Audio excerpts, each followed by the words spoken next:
राधे राधे दोस्तों कहा जाता है कि जिस भक्त पर राधा रानी की कृपा हो जाए उसके जीवन में प्रेम, सुख और सौभाग्य की कभी कमी नहीं रहती।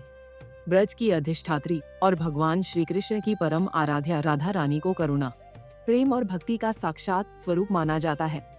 यही कारण है कि आज भी लाखों श्रद्धालु उन्हें प्रसन्न करने के लिए पूरे श्रद्धा भाव से उनकी पूजा अर्चना करते हैं और विभिन्न प्रकार के सात्विक भोग अर्पित करते हैं। लेकिन क्या आप जानते हैं कि माखन मिश्री, खीर और मिठाइयों के अलावा एक ऐसी विशेष सब्जी भी है जिसे ब्रज की कुछ परंपराओं में राधा रानी का अत्यंत प्रिय भोग माना जाता है।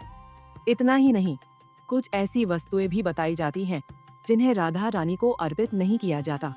आखिर इसके पीछे क्या धार्मिक मान्यताएं हैं? दोस्तों, आज की इस वीडियो में हम इन्हीं रोचक बातों के बारे में विस्तार से जानेंगे। तो चलिए बिना किसी देरी के शुरू करते हैं। सबसे पहले बात करें राधा रानी के प्रिय भोग की, तो ब्रज की कुछ पारंपरिक मान्यताओं के अनुसार राधा रानी को दही वाली अरबी की सब्जी विशेष रूप से प्रिय मानी जाती है। कई मंदिरों और स्थानीय परंपराओं में विशेष अवसरों पर माखन मिश्री, दही, खीर, पंचामृत और अन्य सात्विक व्यंजनों के साथ दही वाली अरबी का भोग भी अर्पित किया जाता है। कहा जाता है कि इस सब्जी को पहले अच्छी तरह उबाला जाता है और फिर दही तथा सात्विक मसालों के साथ तैयार करके श्रद्धापूर्वक राधा रानी को अर्पित किया जाता है। हालांकि यह मान्यता मुख्य रूप से ब्रज क्षेत्र की परंपराओं से जुड़ी मानी जाती है।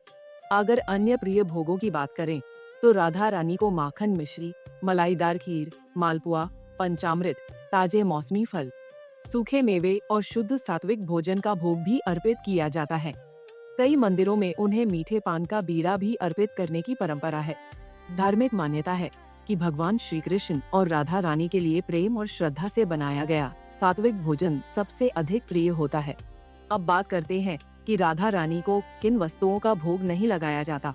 कुछ स्थानीय धार्मिक मान्यताओं के अनुसार राधा रानी को जामुन का भोग अर्पित नहीं किया जाता। हालांकि इसका कोई व्यापक शास्त्रीय उल्लेख नहीं मिलता, लेकिन कुछ परंपराओं में माना जाता है कि जामुन का स्वाद कसैला और खट्टा मीठा होने के कारण इसे भोग में शामिल नहीं किया जाता। वहीं कुछ मान्यताओं में यह भी कहा जाता है कि जिन फलों में बड़ी गुठली होती है उन्हें भी भोग में अर्पित करने से बचा जाता है। इसी कारण कुछ स्थानों पर जामुन का भोग नहीं लगाया जाता। इसके अलावा कुछ ब्रज परंपराओं में राधा रानी को गाजर तथा गाजर से बने व्यंजन अर्पित नहीं किए जाते।